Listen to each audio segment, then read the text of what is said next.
Eu sei que você já ouviu falar muitas vezes sobre perdão. Talvez você seja uma pessoa que perdoe facilmente ou não. Mas você já parou para pensar o efeito disso na sua vida espiritual? Vamos falar sobre isso hoje? Então, vem comigo.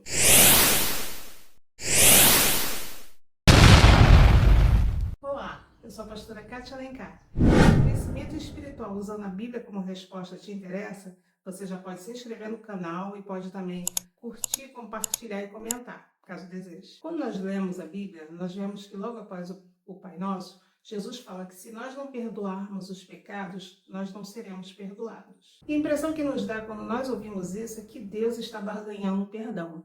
Mas se tem uma coisa que eu tenho aprendido a respeito de Deus, é que tudo aquilo que Ele nos manda fazer tem um porquê, ainda que nós não entendamos exatamente no momento em que Ele nos manda. A natureza de Deus é o amor, e todos os seus mandamentos estão envolvidos em amor. Mesmo que a gente não consiga perceber a dimensão disso, sempre é o melhor para nós. Por exemplo, tudo aquilo que Deus diz que é pecado nos prejudica de uma forma ou de outra.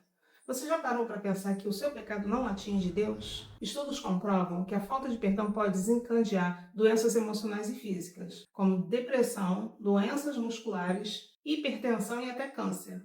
Mas sejamos francos e vamos admitir que perdoar não é uma coisa fácil. Geralmente, quando alguém precisa do nosso perdão, é porque essa pessoa não nos tratou da forma que esperamos ou até mesmo merecemos. Quando essa pessoa nos tratou com desprezo, indiferença, com arrogância ou até mesmo nos tratou como um objeto. Então, a verdade é que perdoar não é fácil.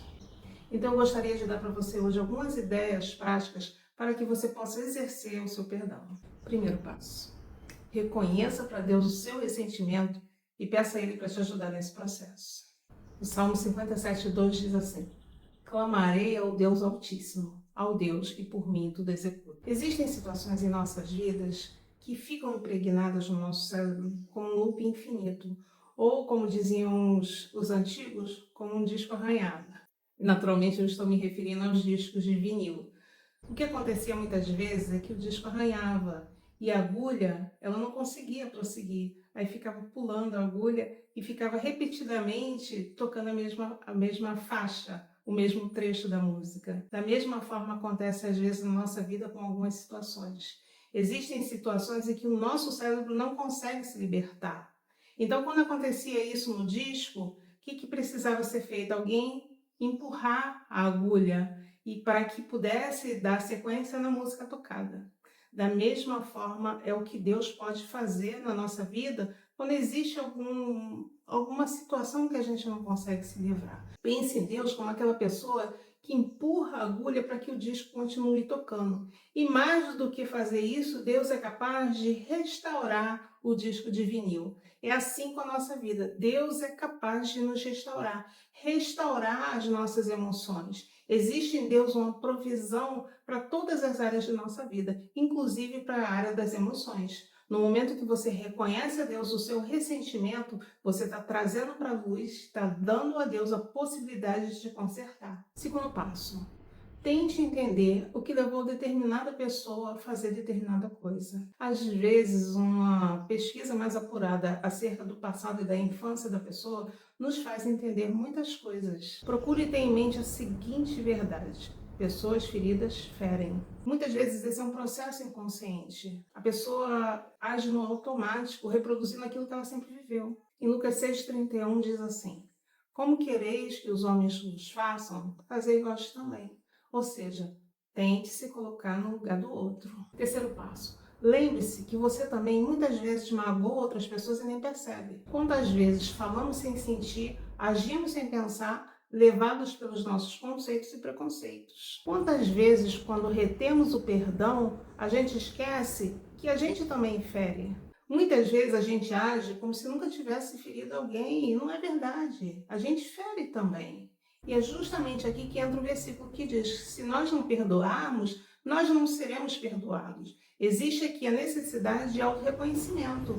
Tenha sempre em mente isso. Nós ferimos também, nem que seja involuntariamente.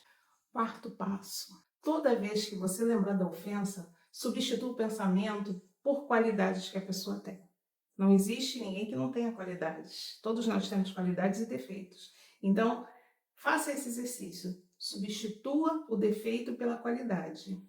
Eu sei que controlar os pensamentos é uma coisa muito difícil. Na verdade, é um exercício de disciplina. Muitas vezes os nossos pensamentos são como correntes de águas e que a gente acha que não consegue controlar. Mas existe um versículo que diz assim: trazendo cativo todo pensamento à obediência de Cristo. Então é possível trazer cativo. Como que se traz alguma coisa cativa? Normalmente trazer alguma coisa cativa não é uma tarefa fácil, mas é uma tarefa de esforço e disciplina, principalmente no que diz respeito aos pensamentos. Então, todas as vezes que é necessário trazer um pensamento cativo, a gente tem que lembrar que é possível fazer isso com a força e a capacidade que o Senhor nos dá. Naturalmente, eu não estou falando aqui de violências e abusos físicos ou de qualquer natureza. De forma alguma eu estou incentivando a passividade. Em alguns casos é preciso que haja denúncia e intervenção das autoridades. Mas eu estou falando de tratar em você as consequências daquilo que muitas das vezes sofremos. Eu sei que em muitos casos não é possível seguir qualquer um desses conselhos, mas aí eu digo para você, volte para o primeiro.